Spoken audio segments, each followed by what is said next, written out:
Hello everyone, welcome back to my channel. तो आज हम पढ़ने वाले हैं Harry Potter and the Cursed Child का अंक 2 दृश्य 1 सपना प्राइवेट ड्राइव सीढ़ियों के नीचे की अलमारी। तो मैं पहले बता दूं, इसमें मेरा पर्सनल ओपिनियन भी रहेंगे।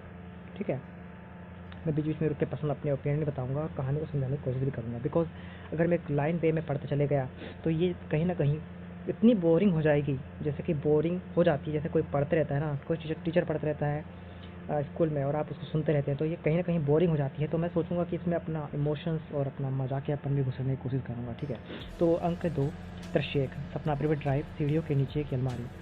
सीढ़ियों के नीचे की अलमारी में सोया छोटा हैरी बुरा सपना देख रहा था। वह हिलता डुलता है जब वह अपने आसपास एक स्याह उपस्थिति महसूस करता है। पेटूनिया आंटी मंच के बाहर से, हैरी हैरी ये बर्तन साफ नहीं है, ये बर्तन नाक काटने वाले हैं।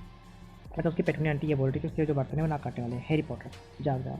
छोटा हैरी जाग कर देखता है, पेटूनिया आंटी उस पर झुकी हुई है। छोटा हैरी, पेटूनिया आंटी कितना समय हो गया? पेटूनिया आंटी, काफ़ी समय हो गया है। तुम जानते हो, जब हम तुम्हें रखने को राज़ी हुए थे तो हमें उम्मीद थी कि हम तुम्हें सुधार सकते हैं, तुम्हें अच्छा इंसान बना सकते हैं। इसलिए हमें खुद को ही दोष देना होगा कि तुम इतने निराशाजनक निकले। छोटा हैरी, मैं कोशिश तो करता हूँ। पेटूनिया आंटी, तो क्या कोशिश करने का मतलब कामयाब होना नहीं है? कांच पर चिकनाई के धब्बे पड़े हैं, बर्तनों पर खरोंचों के निशान हैं। अब उठो और किचन में जाकर साफ सफाई करो। वह बिस्तर से उठता है, उसकी पेंट के नीचे गीलेपन का निशान है। ओह नहीं, ओह नहीं, तुमने यह क्या किया? बिस्तर गीला कर दिया।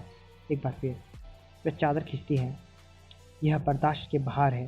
छोटा हैरी, मुझे अफसोस है, लगता है मैं बुरा सपना देख रहा था।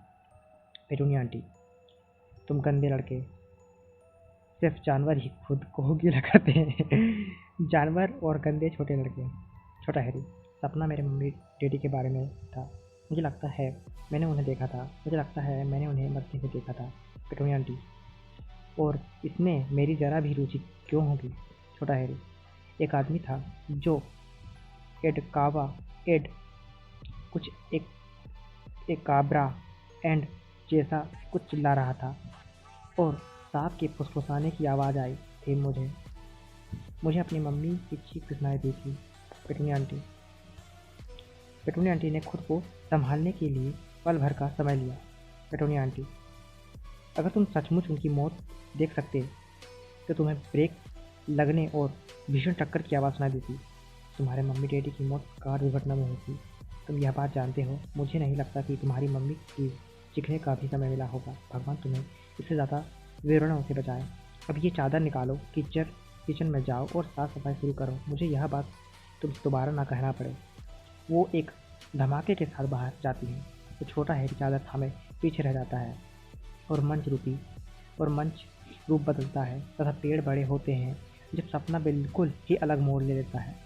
अचानक पेड़ों के बीच से एल्बस प्रकट होता है और छोटे हैरी की तरफ देखता है और फिर उसे तेजी से खींच लिया जाता है। सर्फ भाषा फुसफुसाती है जो पूरे थिएटर में गूंजती है।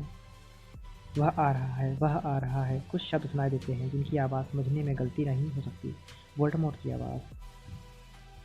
अंक 2 दृश्य 2 हैरी और जिनी पॉटर का घर, सीढ़ियाँ। हैरी अंधेरे में जागता है। वह गहरी सांस ले रहा है, उसकी थकान स्पष्ट दिखती है। वह बहुत डरा हुआ दिख रहा है। हैरी, प्रकाशित भवन। रोशनी से चाक कर जिनी अंदर दाखिल होती है। जिनी, सब ठीक है? हैरी, मैं सो रहा था। जिनी, थे? हैरी, तुम नहीं सो रही थी? कोई खबर? कोई उल्लू या? जिनी उसे सब देखती है, थकी हुई और डरी हुई है। जिनी, कुछ नहीं। हैरी, मैंने सपना देखा, मैं सीढ़ियों के नीचे था और फिर मुझे मुझे उसकी वोल्डेमॉर्ट की आवाज़ बहुत साफ सुनाई दी। जिनी, वोल्डेमॉर्ट? हैरी, और फिर मैंने एल्बस को देखा, लाल कपड़ों में। वह डर्मस्ट्रैंग के कपड़े में था। जिनी, डर्मस्ट्रैंग के कपड़ों में? हैरी सोचता है। हैरी, जिनी, मैं सोचता हूँ कि मुझे पता चल गया है कि वह कहाँ है। अंक 2 दृश्य 3 हॉगवर्ट, हेड मिस्ट्रेस का ऑफिस। हैरी और जिनी प्रोफेसर मैकगोनागल के ऑफिस में खड़े हैं। प्रोफेसर मैकगोनागल, और हम नहीं जानते कि अंधेरे जंगल में कहाँ। हैरी, मुझे इस तरह का सपना बरसों से कभी नहीं आया, लेकिन एल्बस वहाँ था। मैं जानता हूँ कि वह वहाँ था। जिनी, हमें खोजने का काम जल्द से जल्द शुरू करना चाहिए। प्रोफेसर मैगोनिगल, मैं तुम लोगों को प्रोफेसर लॉन्गबॉटम दे सकती हूँ। उनका पौधा का ज्ञान उपयोगी हो सकता है। और अचानक चिमनी में गड़गड़ाहट होती है। प्रोफेसर मैगोनिगल उस तरफ चिंता से देखती है। फिर हरमाइनी धड़ाधड़ाती हुई बाहर निकलती है। हरमाइनी, क्या यह सच है? क्या मैं मदद कर सकती हूँ? प्रोफेसर मैगोनिगल, मंत्री जी, यह बहुत अन, अनपेक्षित है अनपेक्षित है, सॉरी। जिन्हें यह मेरी गलती हो सकती है।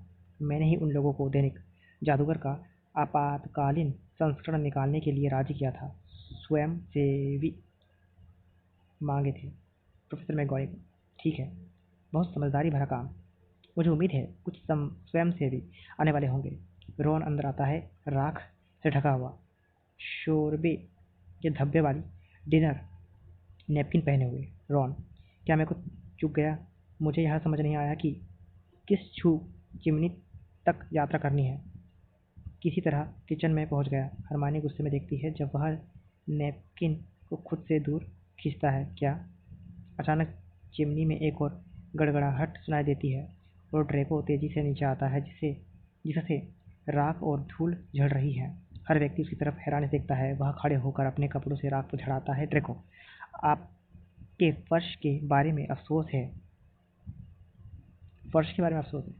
मिनर्वा, प्रोफेसर मैगोनिगल, मैं यहाँ तो यही कहूँगी कि चिमनी लगवाना मेरी गलती थी।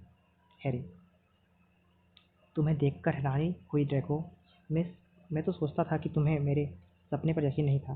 ड्रैको, तुम्हारे सपनों पर तो नहीं, लेकिन मुझे तुम्हारी किस्मत पर यकीन है। हैरी पॉटर, हमेशा जहाँ रहता है वहीं बड़ी घटनाएं होती हैं, और मुझे मेरा बेटा सही सलामत चाहिए। जिनी, तो फिर हम अंधेरे जंगल में चलकर उन दोनों को खोजते हैं।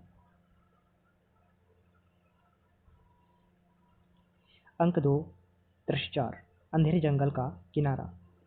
एल्बस और डेल्फी एक दूसरे के सामने हैं, छड़ियाँ पकड़े हुए। एल्बस, दृश्य भव। डेल्फी की छड़ी हवा में उड़ जाती है। डेल्फी, अब तुमसे यह बन रहा है, तुम इसमें निपुण हो गए हो। वह उससे अपनी छड़ी वापस ले लेती है, निहायत ही सुसंस्कृत आवाज में। तुम बहुत ही निरस्त करने वाले युवक हो। एल्बस, निरस्त भव। डेल्फी की छड़ी दोबारा उड़ जाती है। डेल्फी कौन है पता है ना? डेल्फी वही है जो क्या बोलते हैं, जो सेवा करे थे उस बूढ़े आदमी की, जो कि उसका बाप रहता है, सेड्रिक डिग्री का बाप रहता है, ठीक है ना? और कहीं ना कहीं डेल्फी बहुत ही ज़्यादा खूबसूरत भी है, इसलिए तो वो दोनों उसके ऊपर फ्लैट हो गए हैं। ये बता रहा है कहानी में तो। ठीक है।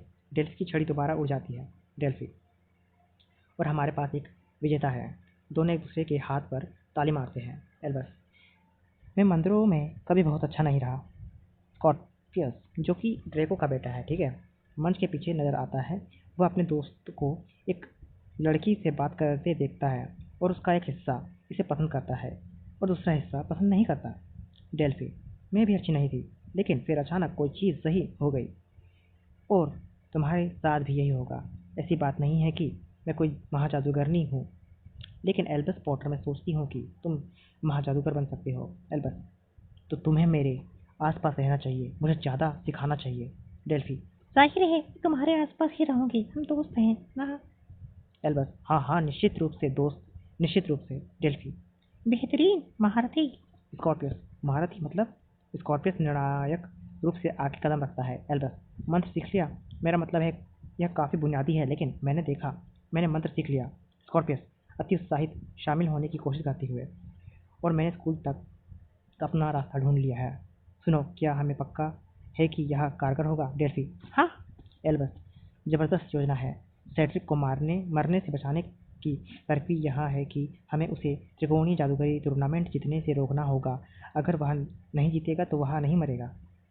स्कॉर्पियस, मैं यह बात समझता हूँ, लेकिन एल्बस, इसलिए हमें पहले काम में उसके जीतने की संभावनाओं को बुरी तरह गड़बड़ाना है। पहला काम है ड्रैगन को पार करके सुनहरा अंडा लाना।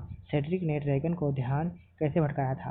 डेल्फी अपना हाथ हवा में रखती है। एल्बस मुस्कुराता है और उसकी तरफ इशारा करता है। दोनों की जोड़ी अब सचमुच अच्छी जम रही है। डिगोरी डेल्फी चट्टान का रूप परिवर्तन करके कुत्ता बना दिया था। एल्बस देखो, अगर हम छोटा सा नृत्य भव कर देंगे तो वह ऐसा नहीं कर पाएगा। स्कॉर्पियस डेल्फी एल्बस की जोड़ी से खुश नहीं। स्कॉर्पियस ठीक है, दो बातें हैं। पहली बात, क्या हमें यह पक्का यकीन है कि ड्रैगन उसे नहीं मारेगा। डेल्फी उसके पास हमेशा दो बातें होती है ना। जाहिर है यह नहीं हो मारेगा। यह हॉगवर्ट्स है, वे किसी चैंपियन को कोई नुकसान नहीं होने देंगे। स्कॉर्पियस ठीक है, दूसरी बात ज़्यादा अहम बात है। हम यह जानने बिना जा रहे हैं कि क्या हम दोबारा वापस लौट सकते हैं, जो रोमांचक है। शायद हमें पहले बस एक घंटे पीछे जाना चाहिए और फिर डेल्फी। मुझे अफसोस है स्कॉर्पियस, लेकिन हमारे पास बर्बाद करने के लिए समय नहीं है। यह स्कूल के इतने करीब इंतज़ार करना बहुत खतरनाक है। मुझे यकीन है कि वह तुम्हें खोज रहे होंगे। एल्बस वह सही कह रही है। डेल्फी लो, हम तुम्हें ये पहनने होंगे। वह दो बड़े पेपर बैग बाहर निकालती है। लड़कों ने उसमें से चोगे बाहर निकाले। एल्बस लेकिन ये तो डर्मेस्ट्रॉन्ग के चोगे हैं। डेल्फी मेरे अंकल का विचार है, अगर तुम्हें हॉगवर्ट्स के चोगों में रहोगे तो लोग यह जानना चाहेंगे कि तुम कौन हो। लेकिन त्रिकोणीय जादूगरी टूर्नामेंट में दो और स्कूल भी हिस्सा ले रहे हैं, इसलिए अगर तुम डर्मेस्ट्रॉन्ग के चोगे में रहोगे तो देखो, तुम पृष्ठभूमि में खो सकते हो ना, है ना। एल्बस अच्छा सोचा। ठहरो, तुम्हें चोगे कहाँ हैं। डेल्फी एल्बस सुनकर अच्छा लगा, लेकिन मैं सोचती कि मैं विद्यार्थी होने का नाटक कर सकती हूँ, है ना। मैं तो बस पृष्ठभूमि में रहूंगी और नाटक करूंगी। वह शायद मैं ड्रैगन के रखवालों का नाटक कर सकती हूँ। वैसे भी मंत्र पढ़ने का काम तो तुम्हें ही करना होगा। स्कॉर्पियस उसकी तरफ देखता है और फिर एल्बस की तरफ। स्कॉर्पियस तुम्हें साथ नहीं चलना चाहिए। डेल्फी क्या। स्कॉर्पियस तुमने सही कहा, हमें मंत्र पढ़ने के लिए तुम्हारी जरूरत नहीं। और अगर तुम विद्यार्थी के चोगे नहीं पहन सकती तो तुम बहुत बड़ा जोखिम बन जाओगी। अफसोस है डेल्फी, तुम्हें हमारे साथ नहीं चलना चाहिए। डेल्फी लेकिन मेरे चले बिना काम कैसे चलेगा, वह मेरा कजिन है। एल्बस एल्बस मेरा ख्याल से वह सही कह रहा है, मुझे अफसोस है। डेल्फी क्या। एल्बस हम गड़बड़ नहीं करेंगे। डेल्फी लेकिन मेरे बिना तुम लोगों का काल परिवर्तक नहीं चल पाओगे। स्कॉर्पियस तुमने हमें काल परिवर्तक का इस्तेमाल करना सिखा दिया है। डेल्फी वाकई विचलित है। डेल्फी नहीं, मैं तुम्हें यहाँ नहीं करने दूंगी। एल्बस तुमने अपने अंकल से कहा था कि वे हम पर भरोसा करें। अब तुम्हारी बारी है, स्कूल अब करीब है, हम तुम्हें यहीं छोड़ देते हैं। डेल्फी उन दोनों को देखती है और एक गहरी सांस लेती है। वह सिर हिलाती है और मुस्कुराती है। डेल्फी तो जाओ, लेकिन बस इतना याद रखना, आज तुम्हें एक ऐसा मौका मिल रहा है जो बहुत कम लोगों को मिलता है। आज तुम्हें इतिहास बदलने का समय, बदलने का साथ को बदलने का मौका मिल रहा है, लेकिन इस सबसे बढ़कर आज तुम्हें एक बूढ़े आदमी को उसका बेटा वापस लौटाने का मौका मिल रहा है। वह मुस्कुराती है, वह एल्बस को देखती है, वह झुकती है और धीरे से उसके दोनों गाल चूम लेती है। वह जंगल में दूर चली जाती है। एल्बस पीछे से उसे घूरता है। स्कॉर्पियस उसे ने मुझे नहीं घूमा, तुमने ध्यान दिया। वह अपने दोस्त को देखता है। तुम ठीक तो हो एल्बस, तुम्हारा चेहरा थोड़ा पीला दिख रहा है, और लाल, पीला और लाल एक साथ। एल्बस चलो यह काम कर देते हैं। वाह बेटा। अंक 2 दृश्य 5। अंधेरा जंगल। जंगल ज़्यादा बड़ा, ज़्यादा घना नज़र आता है और पेड़ों के बीच लोग खोज रहे हैं। खोए हुए जादूगर बच्चों की तलाश कर रहे हैं, लेकिन धीरे धीरे लोग दूर चले जाते हैं और हैरी अकेला बचता है। उसे कोई आवाज़ सुनाई देती है, वह दाईं ओर मुड़ता है। हैरी। एल्बस स्कॉर्पियस एल्बस उसे जस्ट एक minute. So hello everyone, welcome back again. Because कुछ प्रॉब्लम आ गई थी, इसलिए रिकॉर्डिंग को मुझे क्या बोलते हैं बंद करना पड़ गया। बट मैं सोच रहा हूँ वहीं से शुरुआत करते हैं जहाँ से मैंने लेफ्ट किया था। तो अंक 2 दृश्य 5 अंधेरा जंगल। तो मैं जहाँ तक पढ़ चुका था, जंगल ज़्यादा बड़ा, ज़्यादा घना, यहाँ तक मैं पढ़ चुका हूँ। अब आगे से मैं पढ़ूंगा जहाँ से वह दाई ओर मुड़ता है। ठीक है, तो फिर Harry, Albus, Scorpius. Scorpius Albus उसे घोड़ों की आवाज़ सुनाई देती है। हैरी चौंक जाता है। वह चारों तरफ देखता है कि आवाज़ किधर से आ रही है। अचानक बेन रोशनी आगे आता है। वह शानदार दिखने वाला सेंटोर है। अब सेंटोर क्या होता है मुझे नहीं पता, वैसे कुछ होता है, ठीक है। बेन, हैरी पॉटर, हैरी, अच्छा लगा। तुम अब भी मुझे पहचानते हो बेन। बेन, तुम ज़्यादा बड़े हो गए हो।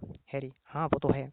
बेन, लेकिन ज़्यादा समझदार नहीं, क्योंकि तुम हमारी भूमि पर अनधिकृत रूप से आए हो। वाह! हैरी, मैंने हमेशा सेंटोरो का सम्मान किया है। हम शत्रु नहीं हैं। तुम हॉगवर्ट्स के युद्ध में बहादुरी से लड़े थे और मैं तुम्हारे साथ लड़ा था। बेन, मैंने अपना फर्ज निभाया था, लेकिन अपनी कौम की खातिर और अपने सम्मान की खातिर, तुम्हारी खातिर नहीं। और युद्ध के बाद इस जंगल को सेंटोर भूमि घोषित किया गया था, और अगर तुम हमारी भूमि पर हो बिना अनुमति के, तो तुम्हें हमारे शत्रु हो। हैरी, मेरा बेटा लापता है। बेन, मुझे उसे खोजने में मर चाहिए। अरे मुझे समझ में आ गया ये सेंटोर होता क्या है। मेरे साथ वो आधा घोड़ा और आधा इंसान वाला जो है ना, मेरे को लगता है वो होता है। ठीक है, ठीक है। बेन, और वहाँ यहाँ है हमारे जंगल में। हैरी, हाँ। बेन, तब तो वह तब तो वह भी तुम्हारे जितना ही मूर्ख है। हैरी, क्या तुम मेरी मदद कर सकते हो बेन? एक अंतराल होता है। बेन दबंग आवाज में हैरी को देखता है। अब दबंग अंदाज में देखता है, ठीक है। बेन, मैं तुम्हें उतना ही बता सकता हूँ जितना मैं जानता हूँ, लेकिन मैं यह तुम्हें तुम्हारे फायदे के लिए नहीं बल्कि अपनी कौम के फायदे के लिए बता रहा हूँ। सेंटोर एक और युद्ध नहीं चाहते हैं। हैरी, हम भी नहीं चाहते हैं। तुम क्या जानते हो? बेन, मैंने तुम्हारे बेटे को देखा है। हैरी पॉटर, मैंने उसे तारों की गतिविधियों में देखा है। अच्छा। हैरी, तुमने उसे तारों में देखा है? बेन, मैं तुम्हें यह नहीं बता सकता कि वहाँ कहाँ है। मैं तुम्हें यह नहीं बता सकता कि वह तुम्हें कैसे मिलेगा। हैरी, लेकिन तुमने कुछ देखा है, तुमने कुछ भविष्य पठन किया है। बेन, तुम्हारे बेटे के आसपास एक काला बादल है, एक खतरनाक काला बादल। हैरी, एल्बस के आसपास? बेन, एक ऐसा काला बादल जो हम सबको खतरे में डाल सकता है। तुम्हें तुम्हारा बेटा दोबारा मिल जाएगा हैरी पॉटर, लेकिन हो सकता है कि इसके बाद तुम उसे हमेशा के लिए खो दो। वह घोड़े के हिनहिनाने जैसी आवाज निकालता है, बिल्कुल मैंने बोला था ना, और फिर तेजी से दूर चला जाता है, पीछे हैरी को हैरान परेशान छोड़कर। हैरी एक बार फिर तलाश करने लगता है, अब और भी उत्साह के साथ। Harry, Albus, Albus. तो अंक 2, दृश्य 6, अंधेरे जंगल का किनारा। स्कॉर्पियस व एल्बस एक कोने पर मुड़ते हैं और उन्हें पेड़ों के बीच एक दरार दिखती है, एक ऐसी दरार जिसमें से दिख रही है भव्य रोशनी। स्कॉर्पियस, और वहां पर है। एल्बस थूक गटकता है। अरे वाह, जब वह इसे देखता है। एल्बस, हॉगवर्ट्स, इसे पहले कभी इस कोण से नहीं देखा। स्कॉर्पियस, अब भी सिहरन होती है ना जब तुम इसे देखते हो? और पेड़ों के बीच से हॉगवर्ट्स दिखता है, उभरी हुई इमारतों और मीनारों का भव्य समूह। जिस पल मैंने इसके बारे में पहली बार सुना, मैं यहाँ आने को बेताब था। मेरा मतलब है डैडी को वहाँ ज़्यादा मज़ा नहीं आया था, लेकिन उन्होंने इसका जो वर्णन किया था वह मुझे पसंद आया। 10 साल की उम्र में वह 10 साल की उम्र से वह हर सुबह सबसे पहले दैनिक जादूगर को पढ़ता था। इस यकीन इस यकीन के साथ कि यहाँ किसी तरह की बुरी घटना हो गई होगी। इस यकीन के साथ कि मैं यहाँ नहीं आ पाऊंगा। एल्बस, और फिर तुम यहाँ आ ही गए, और यह आखिरकार भयंकर साबित हुआ है। स्कॉर्पियस, मेरे लिए नहीं। एल्बस सदमे में अपने दोस्त को देखता है। तो यहाँ पे जो एल्बस है ना वो हैरी का बेटा है, ठीक है ना, और स्कॉर्पियस जो है वो मेरपो का बेटा है। ये तो मैं तो बता देता हूँ, बिल्कुल तुम लोग कंफ्यूज हो जाते हो यार हर बार। एल्बस सदमे में अपने दोस्त को देखता है। मैं तो बस इतना चाहता था कि हॉगवर्ट्स आऊं और मेरा कोई साथी रहे जिसके साथ में उत्पात करूं हैरी पॉटर की तरह, और मुझे उनका बेटा मिल गया। यह कितने सौभाग्य की बात है एल्बस, लेकिन मैं अपने डैडी जैसा कतई नहीं हुए। स्कॉर्पियस, स्कॉर्पियस, तुम उनसे ज़्यादा अच्छे हो। तुम मेरे सबसे अच्छे दोस्त हो। एल्बस, और यह तो चरम सीमा का उत्पाद है जो बेहतरीन है।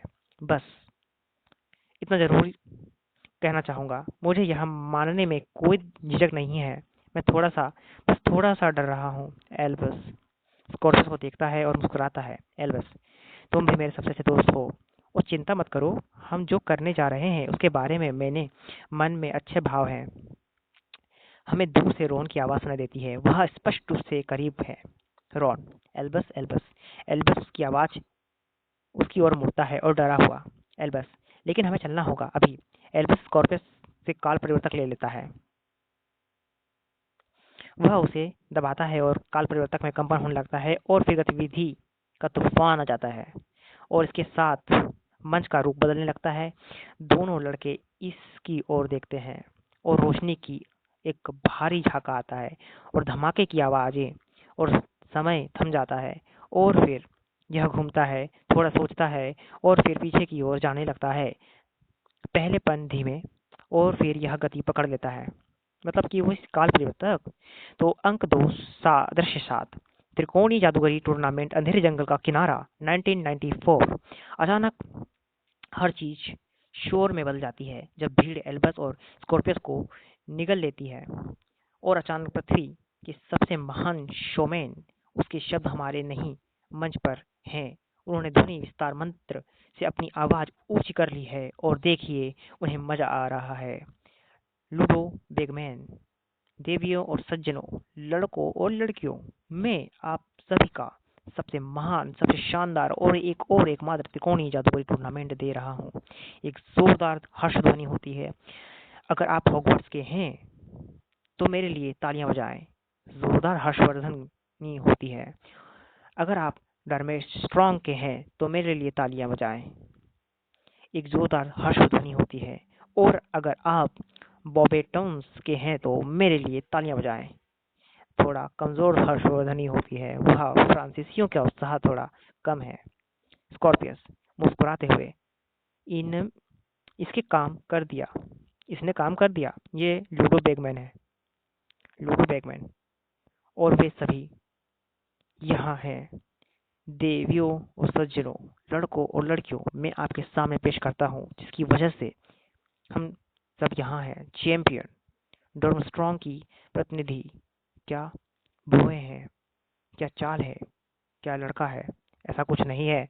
वह अपनी जादुई झाड़ू पर नहीं कर सकता। यह विक्टर जुनूनी क्रम है। स्कॉर्पियस और एल्बस, जो अब सचमुच डर्मस्ट्रॉन्ग के विद्यार्थी होने का नाटक करने लगे हैं।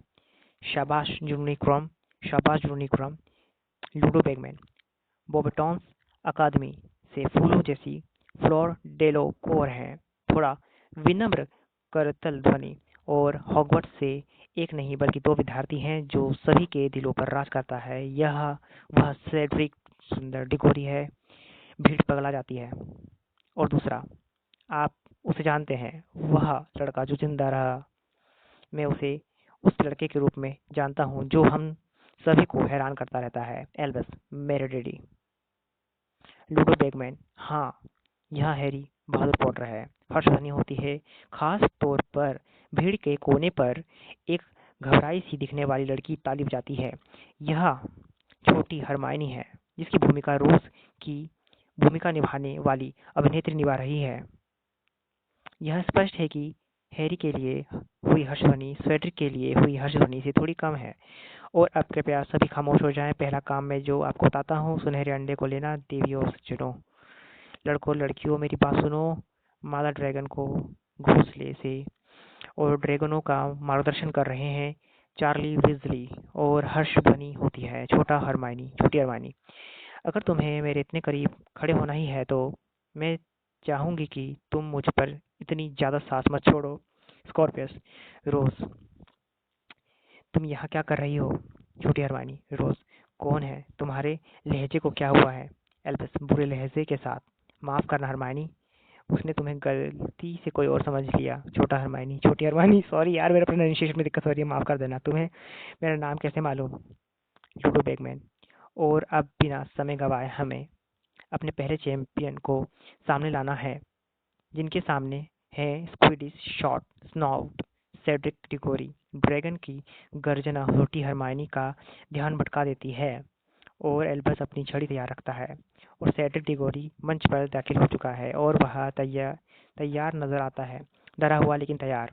वह इस तरफ बचता है, वह उस तरफ बचता है। जब वह सुरक्षा के लिए इधर-उधर होता है तो लड़कियां आंखें भरती हैं। वे एक सुर में चिल्लाती हैं, ड्रैगन महोदय, हमारे डिगोरी को नुकसान मत पहुंचाना। यक, सॉरी यार, थोड़ा-सा बहुत ही बेकार लग रहा है पढ़ते समय। क्या बोल रहा हूँ मैं? इसे कट कर देना प्लीज़, कट। स्कॉर्पियस चिंतित नज़र आता है। स्कॉर्पियस, एल्बस कुछ गड़बड़ हो रही है। काल परिवर्तक हिलने लगा है। टिक-टिक जैसी आवाज़ आती है। एक लगातार खतरनाक टिक-टिक यह काल परिवर्तक से निकल रही है। सूडो बैगमैन, या ये सूडो बैगमैन कौन है? आई जस्ट डोंट नो, पर आगे पता चल जाएगा। और सेड्रिक बाईं तरफ बचता है और दाईं तरफ गोता लगाता है और वह अपनी छड़ी तैयार करता है। इस युवा बहादुर सुंदर लड़के की कामना में कौन सा तीर है? एल्बस अपनी छड़ी उठाते हुए निरस्त भवा। सेड्रिक की छड़ी एल्बस के हाथ में पहुंच जाती है। लूडो बैगमैन, लेकिन नहीं, यह क्या हुआ? क्या यह काला जादू है या कोई बिल्कुल ही अलग चीज है? सेड्रिक डिगोरी निरस्त हो जाता है। स्कॉर्पियस, एल्बस, मैं सोचता हूँ कि काल परिवर्तक कोई चीज गलत हो गई है। काल परिवर्तक और भी तेजी से टिकटिका करने लगता है। लूडो बैगमैन, डिगोरी के लिए सब कुछ गड़बड़ हो रहा है। यह उसके लिए इस काम का अंत हो सकता है, टूर्नामेंट का अंत। स्कॉर्पियस एल्बस को जकड़ देता है। टिक टिक में तूफान आ जाता है और एक कांख चमकती है और समय वर्तमान पर लौट आता है, जबकि एल्बस दर्द में चिंघाड़ रहा है। स्कॉर्पियस, एल्बस, क्या इससे तुम्हें चोट पहुंची है? एल्बस, क्या तुम एल्बस? वो बोलते आ रहा है। एल्बस, क्या हुआ? स्कॉर्पियस, कोई सीमा जरूर होगी। काल परिवर्तक में किस तरह की सीमा होती होगी? एल्बस, क्या तुम सोचते हो कि हमने यह कर दिया है? क्या तुम सोचते हो कि हमने कुछ बदल दिया है? अचानक मंच पर चारों तरफ से चढ़ाई हो जाती है जब हैरी, रॉन, जिसके बाल अब बगल में कड़े हैं और जिसके कपड़ों का चयन ज्यादा गंभीर हो गया है, जिनी और ड्रेको वहां आ जाते हैं। स्कॉर्पियस उन सभी को देखता है और काल परिवर्तक को अपनी जेब में खिसका लेता है। एल्बस उन सभी को थोड़ी सूड़ी निगाहों से देखता है। वह काफी दर्द में है। रॉन, मैंने तुमसे कहा था मैंने तुमसे कहा था कि मैंने उन्हें देखा था। स्कॉर्पियस, मुझे लगता है कि हमें जल्द ही पता चल लग जाएगा। एल्बस, हेलो डैडी, क्या कोई गड़बड़ है? हैरी अपने बेटे की तरफ अविश्वास से देखता है। हैरी, हाँ, तुम यह कह सकते हो। एल्बस फर्श पर गिर पड़ता है। हैरी और जिनी उसकी मदद करने के लिए दौड़ते हैं। अंक 2, दृश्य 8, हॉगवर्ट्स अस्पताल। एल्बस अस्पताल के पलंग पर सोया है, परेशान हाल। हैरी और उसके पास बैठा है। उसके ऊपर एक चिंतित, दयालु इंसान की तस्वीर है। तस्वीर उन दोनों का सावधान निगाहें रखे हुए है। हैरी अपनी आंखें मलता है, खड़ा होता है और कमरे में चारों ओर टहलता है। अपनी कमर सीधी करता है और फिर उसकी निगाहें तस्वीर से मिलती हैं, जो इस बात पर चौंक जाती हैं कि उसे देख लिया गया है। और हैरी भी आश्चर्य से पलटकर देखता है। Harry, professor Dumbledore, Dumbledore, good evening Harry. Harry, मुझे आपकी कमी खलती है। कुछ समय से मैं जब भी हेड मिस्ट्रेस के ऑफिस गया हूँ, आपका फ्रेम हमेशा खाली मिला जाता है। डंबलडोर, ओह देखो, मुझे कभी कभार अपनी दूसरी तस्वीरों में जाना अच्छा लगता है। वे एल्बस को देखते हैं। क्या वह पूरी तरह से ठीक हो जाएगा? हैरी, वह 24 घंटे से बेहोश है, लगातार इसलिए कि मैडम पोमॉर्फी उसके हाथ को सही जोड़ सकें। वे कह रही थी कि यह सबसे अजीब चीज है। ऐसा लग रहा है कि यह हाथ 20 साल पहले टूटा था और इसे सबसे विपरीत दिशाओं में जमने की इजाजत दी जा गई थी। वे कहती हैं कि वह ठीक हो जाएगा। डम्बलडोर, मैं कल्पना कर रहा हूँ कि आपने बच्चे का दर्द में देखना बहुत ही मुश्किल होता है। हैरी ऊपर डम्बलडोर की तरफ देखता है और फिर नीचे एल्बस की ओर। हैरी, मैंने कभी नहीं पूछा कि जब मैंने उसका नाम अपने नाम पर रखा तो आपको कैसा महसूस हुआ? डंबलडोर, सच कहूँ तो हैरी, यह बेचारे लड़के पर भारी बोझ रखने जैसा जैसा था। हैरी, मुझे आपकी मदद चाहिए, मुझे आपकी सलाह चाहिए। बेन बेन कहता है कि एल्बस खतरे में है। मैंने अपने मैं अपने बेटे की रक्षा कैसे करूं? डंबलडोर, तुम मुझसे पूछते हो कि भयंकर खतरे की भयंकर खतरे से किसी लड़के की रक्षा कैसे करूं? हम युवाओं को नुकसान से सुरक्षित नहीं रख सकते। दर्द तो युवाओं की तकदीर में होता है, हैरी। मैं फिर से पढ़ूंगा इसको। हम युवाओं को नुकसान से सुरक्षित नहीं रख सकते। दर्द तो युवाओं की तकदीर में होता है। वाह यार, अच्छी लाइन है। हैरी, तो बस खड़ा खड़ा देखता है रहूं? डंबलडोर, नहीं, तुम्हें उसे सिखाना चाहिए कि जिंदगी का सामना कैसे करना है। हैरी, कैसे? वह सुनता ही नहीं है। डंबलडोर, शायद वह इंतजार कर रहा है कि तुम उसे स्पष्टता से देख लो। हैरी थ्योरिया चढ़ता है और इसे पचाने की कोशिश करता है संवेदनशीलता के साथ। यह एक तस्वीर का शाप और वरदान है। बातें सुनना, स्कूल में, मंत्रालय में लोगों की बातें सुनता हूँ। हैरी, मेरे बेटे और मेरे बारे में क्या गप हाकी जा रही है? डंबलडोर, गप नहीं, चिंता, कि तुम दोनों में अनबन है, कि वह जिद्दी है, कि वह तुमसे नाराज है। मुझे यह लगने लगा है कि शायद उसके प्रेम में तुम अंधे हो गए हो। हैरी, अंधा? डंबलडोर, हैरी, तुम्हें उसे उसी तरह देखना चाहिए जैसा वह है। तुम्हें यह देखना चाहिए कि उसे किस चीज की चोट पहुंची रही है। हैरी, क्या मैंने उसे उस तरह नहीं देखा जैसा वह है? मेरे बेटे को कौन सी चीज चोट पहुंचा रही है? वह सोचता है, या फिर कोई व्यक्ति मेरे बेटे को चोट पहुंचा रहा है? एल्बस अपनी नींद में बड़बड़ाता है। डैडी, हैरी, यह काला बादल है। यह कोई व्यक्ति है ना? कोई चीज नहीं है। डंबलडोर, सच कहूं तो क्या अब मेरी राय मायने रखती है? मैं बस रंग और स्मृति हूँ। हैरी, रंग और स्मृति? और मेरा कभी कोई बेटा नहीं था। हैरी, लेकिन मुझे आपकी सलाह की जरूरत है। एल्बस, डैडी, ये वाला एल्बस, एल्बस का बेटा, ठीक है। एल्बस की तरफ देखता है। हैरी एल्बस की तरफ देखता है और फिर पलट कर डंबलडोर की तरफ देखता है, लेकिन डंबलडोर जा चुके हैं। हैरी, नहीं, अब आप कहाँ चले गए? एल्बस, हम अस्पताल में हैं। हैरी अपना ध्यान दोबारा एल्बस की ओर मोड़ता है।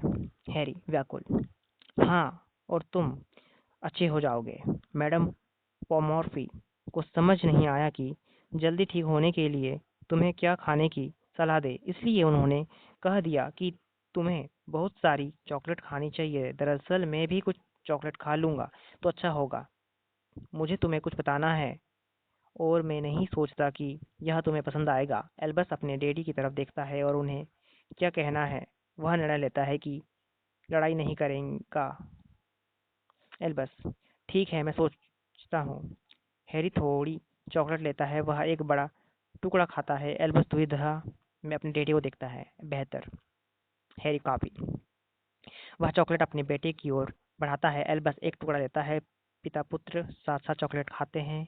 अब हाथ कैसे सा महसूस हो रहा है? एल्बस अपना हाथ मोड़ता है। एल्बस, बेहतर महसूस होता है। हैरी नरमी से, तुम कहाँ गए थे एल्बस?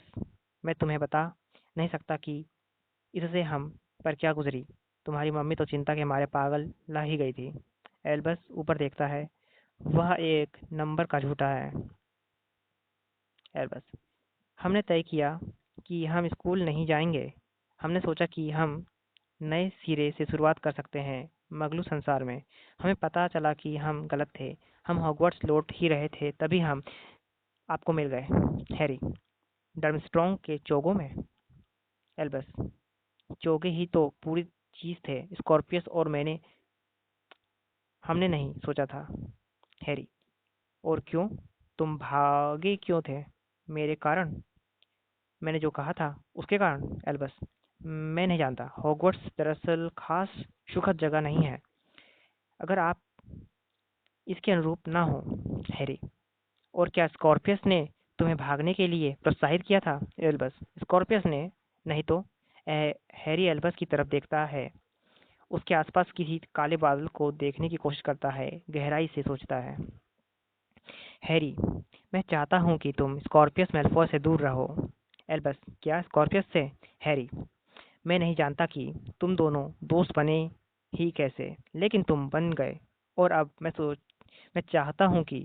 एल्बस, मेरा सबसे अच्छा दोस्त, मेरा इकलौता दोस्त हैरी, वह खतरनाक है। एल्बस, स्कॉर्पियस खतरनाक? क्या आप उससे मिले हो? डैडी, अगर आप सचमुच सोचते हैं कि वह वोल्डेमॉर्ट का बेटा है। हैरी, मैं नहीं जानता कि वह कौन है। मैं तो बस इतना जानता हूँ कि तुम्हें उससे दूर रहना चाहिए। बेन ने मुझे बताया है। एल्बस, बेन कौन है? हैरी, एक सेंटोर जिसके पास भविष्यवाणी का अच्छा हुनर है। उसने कहा कि तुम्हारे आसपास एक काला बादल है और एल्बस, एक काला बादल? हैरी, और मेरे पास यह मानने का बहुत अच्छा कारण है कि काले जादू का दोबारा उदय हो रहा है और मुझे तुम्हें उससे सुरक्षित रखना है। उससे सुरक्षित रखना, स्कॉर्पियस से सुरक्षित रखना। एल्बस पल भर को झिझकता है और फिर उसका चेहरा तन रह जाता है। एल्बस, और अगर मैं ऐसा ना करूं, उससे दूर ना रहूं? हैरी अपने बेटे की तरफ देखता है, तेजी से सोचता है। हैरी, एक नक्शा है। इसका इस्तेमाल वे लोग करते हैं जो प्रतिबंधित चीजों करना चाहते थे। अब हम इसका इस्तेमाल तुम पर निगाह रखने के लिए करेंगे। हमेशा निगाह रखने के लिए। प्रोफेसर मैगोनिगल तुम्हारी हर गतिविधि पर नजर रखेंगी। जब भी तुम दोनों एक साथ दिखोगे, वो तुरंत वह आ जाएंगी। जब भी तुम हॉगवर्ट्स से बाहर जाने की कोशिश करोगे, वे तुरंत आ जाएंगी।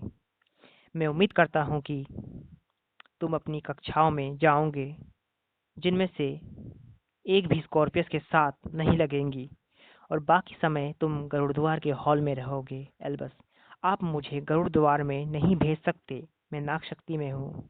हैरी, एल्बस, खेल मत खेलो। तुम जानते हो कि तुम किस हाउस में हो।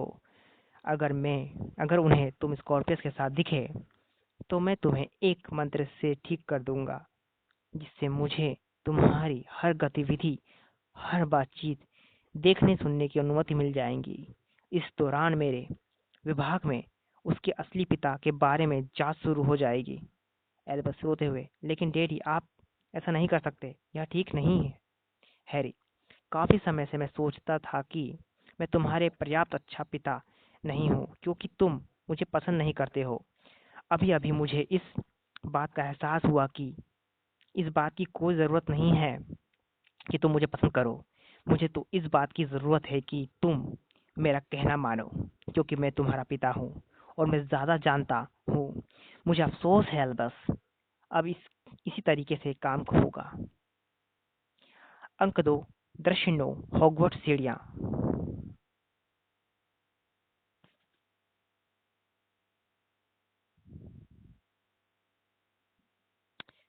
अंक 2, दृश्य 9, हॉगवर्ट्स सीढ़ियाँ। एल्बस हैरी के पीछे मंच पर चलता है। एल्बस, अगर मैं भाग गया तो? मैं भाग जाऊंगा। हैरी, एल्बस, बिस्तर पर जाओ। एल्बस, मैं दोबारा भाग जाऊंगा। हैरी, नहीं, तुम नहीं भागोगे। एल्बस, मैं भागूंगा और इस बार मैं यह सुनिश्चित कर लूंगा कि रोन अंकल हमें ना खोज पाए। रॉन, किसी ने मेरा नाम लिया। रॉन एक सीढ़ी पर दाखिल होता है। उसकी बगल से निकली मॉग अब अति आक्रामक है। उसके चोगे थोड़े छोटे हैं। उसके कपड़े पर अब प्रभावशाली अंदाज में गंभीर हैं। एल्बस, रोन अंकल, डंबलडोर का शुक्र है। अगर आपके किसी मजाक की कभी जरूरत थी तो इसी समय है। रॉन त्योरी चढ़ता है। वह दुविधा में है। रॉन, मजाक? मुझे मजाक करना नहीं आता। एल्बस, कैसे नहीं आता? आप तो जोक शॉप चलाते हैं। रॉन, अब बहुत ज्यादा दुविधा में। Joke shop? देखो, मुझे खुशी है कि मैंने तुम्हें खोज लिया। मैं थोड़ा टॉफियाँ लेने जा रहा था, एक तरह से जल्दी स्वस्थ होने की शुभकामनाओं की। लेकिन ओह, दरअसल पद्मा, वह चीजों के बारे में मुझसे ज्यादा गहराई से सोचती है। और उसने सोचा, ज़्यादा अच्छा यह रहेगा कि तुम्हें स्कूल के लिए कोई उपयोगी चीज़ दी जाए, इसलिए हम तुम्हें कलमों का एक सेट दे रहे हैं।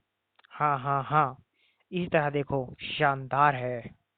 एल्बस, पद्मा कौन है?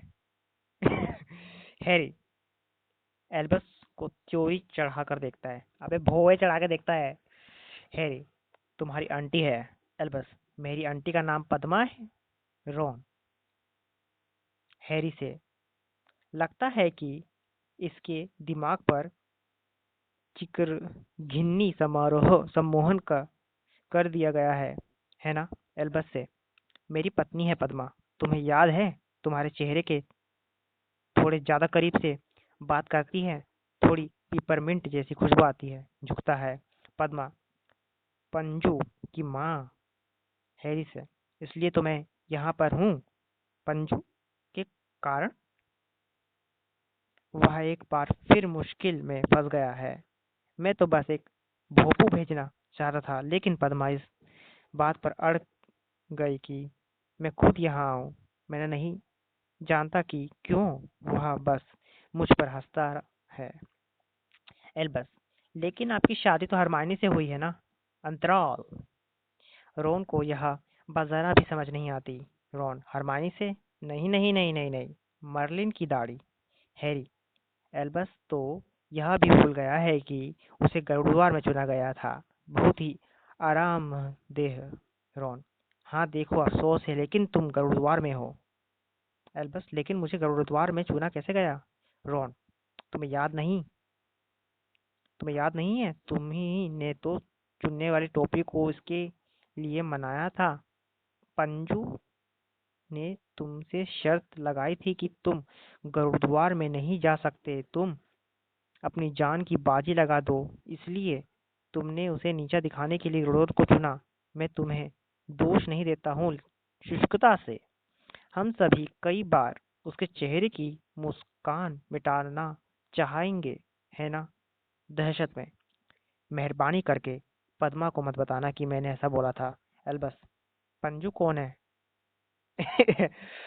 दरअसल यहाँ हुआ क्या है, बताना चाहूंगा। जो काल परिवर्तक था वो असर कर गया और पूरे समय का जो ताना बाना है ना, वो पूरा ही बदल गया है और एल्बस किसी दूसरे समय में कूद पड़ा है। और इस समय में ना हरमाइनी की शादी हुई थी रॉन से, और बहुत कुछ बदल चुका है। अभी आगे हम पढ़ने वाले हैं। तो एल्बस, पंजू कौन है? रॉन और इसी और हैरी एल्बस को घूरते हैं। रॉन और हैरी एल्बस को घूरते हैं यार। रॉन, बेड़ा गर्क हो, तुम वाकई होशो हवास में नहीं हो। वैसे भी जाना बेहतर है, इससे पहले कि मुझे कोई भोंपू मिले। वह लड़खड़ाते हुए चलता है।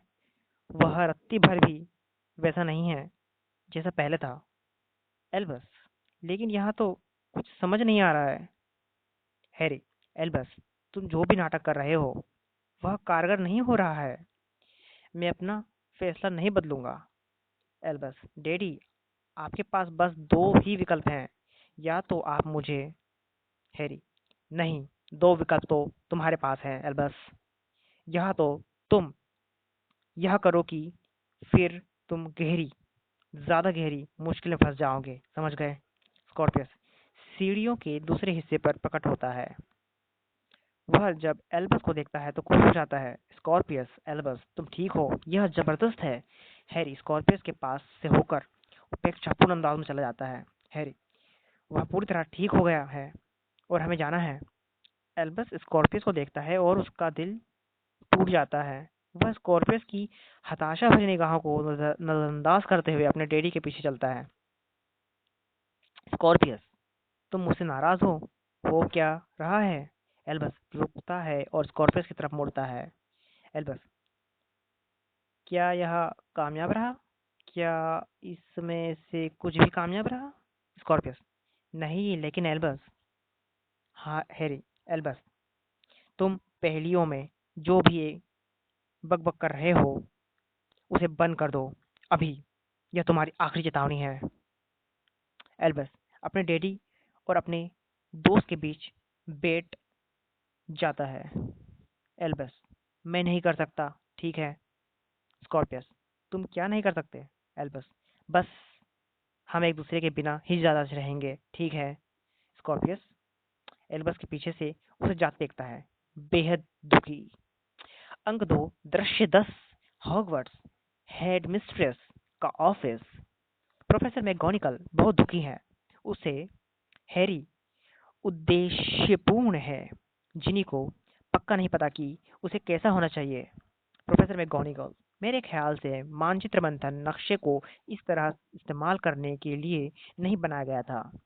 हैरी, अगर आप उन दोनों को इकट्ठे देखें तो फटाफट उनके पास पहुंचे और तुरंत तुरंत अलग कर दें। प्रोफेसर मैगोनिगल, हैरी, क्या तुम्हें यकीन है कि यह सही निर्णय है? हालांकि सेंटोस की बुद्धिमत्ता पर शंका करने का कोई सवाल नहीं है, लेकिन बेन बहुत ही गुस्सैल है और हो सकता है कि उसने ग्रह नक्षत्रों के नाम पर अपना उल्लू सीधा कर लिया हो। हैरी, मुझे बेन पर भरोसा है। एल्बस को स्कॉर्पियस से दूर रहना ही होगा, उसकी खातिर और दूसरों की खातिर। जिनी, मेरे ख्याल से हैरी का मतलब यह है कि हैरी, दो टुक स्वर में, प्रोफेसर जानती हैं मेरा क्या मतलब है। जिनी हैरी को देखती है, वह हैरान है कि वह उससे इस तरह बात कर रहा है। प्रोफेसर मैगोनिगल, देश के सबसे बड़े जादूगरों तथा जादूगरियों ने एल्बस की जांच कर ली है और किसी को भी कोई जादू या श्राप नहीं मिला। हैरी, और डंबलडोर ने कहा था।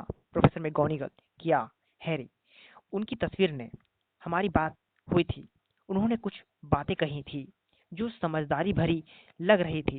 प्रोफेसर मैगोनिगल, डंबलडोर मर चुके हैं हैरी, और मैं तुम्हें पहले ही बता चुकी हूँ कि तस्वीरें उनके सजीव रूपों की आधी भी नहीं होती। हैरी, उन्होंने कहा था कि प्रेम ने मुझे अंधा कर दिया था। प्रोफेसर मैगोनिगल, हेडमास्टर की तस्वीर बस एक यादगार है। यह मेरे निर्णयों के लिए सिर्फ एक समर्थन तंत्र है। जब मैंने यह पद संभाला था तो मुझे सलाह दी गई थी कि मैं तस्वीरों को इंसाफ मानने की गलती ना करूं, और तुम्हें भी यह सलाह दी जानी चाहिए। हैरी, लेकिन उनकी बात सही थी। मुझे अब समझ में आ रहा है। प्रोफेसर मैगोनिगल, हैरी, तुम बहुत दबाव में रहे हो। एल्बस का लापता होना, उसकी तलाश, यह डर कि तुम्हारे निशान में होने वाले दर्द का क्या कारण है, लेकिन मेरी बात पर यकीन करो, तुम एक गलती कर रहे हो। हैरी, एल्बस मुझे पहले भी पसंद नहीं करता था। शायद वह अब भी मुझे पसंद नहीं करेगा, लेकिन वह सुरक्षित रहेगा। बेहद सम्मान के साथ कहना चाहूंगा, मिनर्वा आपके बच्चे नहीं है। जिनी, हैरी, हैरी, इसलिए आप नहीं समझेंगी। प्रोफेसर मैगोनिगल, बहुत आहत। मुझे लगता है कि शिक्षक के पेशे में जिंदगी गुजारने के बाद, हैरी, यह नक्शा आपके हर पल की खबर देगा कि मेरा बेटा कहाँ है। मुझे उसकी उम्मीद है कि आप इसका इस्तेमाल करेंगी, और अगर मैंने सुना कि आप ऐसा नहीं करती हैं, तो मैं अपनी पूरी ताकत से इस स्कूल पर हल्ला बोल दूंगा, मंत्रालय की पूरी शक्ति के साथ। क्या आप समझ गई? प्रोफेसर मैगोनिगल इस अति कटु धमकी से चकराई हुई पूरी तरह से। जिनी हैरी को देखती है, हैरान है कि वह कैसा व्यवहार कर रहा है। हैरी पलटकर नहीं देखता है। अंक 2 दृश्य 11 हॉगवर्ट्स गुप्त कलाओं की रक्षा की क्लास। एल्बस क्लास में दाखिल होता है, थोड़े असमंजस में। हरमाइनी, ओह हाँ, हमारे प्रेस हमारे ट्रेन के भगोड़े आखिरकार हमारे बीच आ ही गए। एल्बस, हरमाइनी, वह भौचक्का दिखता है। हरमाइनी क्लास के सामने खड़ी है। हरमाइनी, पॉटर, मेरे ख्याल से मेरा नाम प्रोफेसर ग्रेंजर है। एल्बस, आप यहाँ क्या कर रही हो? हरमाइनी, पढ़ा रही हूँ, अपने पापों का प्रायश्चित कर रही हूँ। तुम यहाँ क्या कर रहे हो? मुझे उम्मीद है कि पढ़ रहे हो। एल्बस, लेकिन आप तो जादू मंत्री हो। हरमाइनी, एक बार फिर से सपने देखने लगे। पॉटर, आज हम पितृदेव सम्मोहन पढ़ने वाले हैं। एल्बस, चकित, आप हमारी गुप्त कलाओं की रक्षा के शिक्षक हैं। विद्यार्थी खी खी खी करने लगते हैं। हरमाइनी, अब मेरा धीरज गायब हो अब मेरा धीरज अब मेरा धीरज जवाब दे रहा है। मूर्खता के लिए गुरुद्वार के 10 पॉइंट काटे जाते हैं। पॉली चैपमैन तिरस्कार से भरी हुई खड़ी होती है। नहीं नहीं, वह जानबूझकर ऐसा कर रहा है। वह गुरुद्वार से नफरत करता है और हर कोई यह बात जानता है। हरमाइनी। पॉली चैपमैन, बैठ जाओ वरना स्थिति और बिगड़ जाएगी। पॉली आह भरती है और फिर वह बैठ जाती है। और मैं सुझाव देती हूँ एल्बस कि तुम भी उसके साथ बैठ जाओ और इस नाटक को खत्म करो। एल्बस, लेकिन आप इतनी ओछी नहीं है। हरमाइनी। और गुरुद्वार के 20 पॉइंट काटे जाते हैं ताकि एल्बस पॉटर को विश्वास हो जाए कि मैं इतनी ही ओझी हूँ। येन फेड्रिक्स, एल्बस अगर तुम इसी समय नहीं बैठे तो एल्बस बैठ जाओ। एल्बस, क्या मैं कुछ कह सकता हूँ? हरमानी, नहीं, तुम कुछ नहीं कह सकते, बस चुप रहो पॉटर, वरना तुम्हारे पास जो सीमित लोकप्रियता है वह भी खत्म हो जाएगी। अब मैं कौन अब कौन मुझे बता सकता है कि पितृदेव क्या होता है? नहीं, एक भी नहीं। तुम्हारी क्लास तो सचमुच ही बहुत निराशाजनक है। हरमानी के होठों पर पतली मुस्कान आती है। वह वाकई काफी ओछी ओछी ओझी दिख रही है। एल्बस, नहीं, यह मूर्खतापूर्ण है। रोज रोज कहाँ है? वह आपको बता देगी कि आप बकवास काम कर रही हैं। हरमाइनी, रोज कौन है? तुम्हारी अदृश्य मित्र? एल्बस, रोज ग्रेंजर वीजली, आपकी बेटी। ओह, एहसास होता है, मगर चूंकि आपकी और रॉन की शादी नहीं हुई है इसलिए रोज खी दोबारा होती है।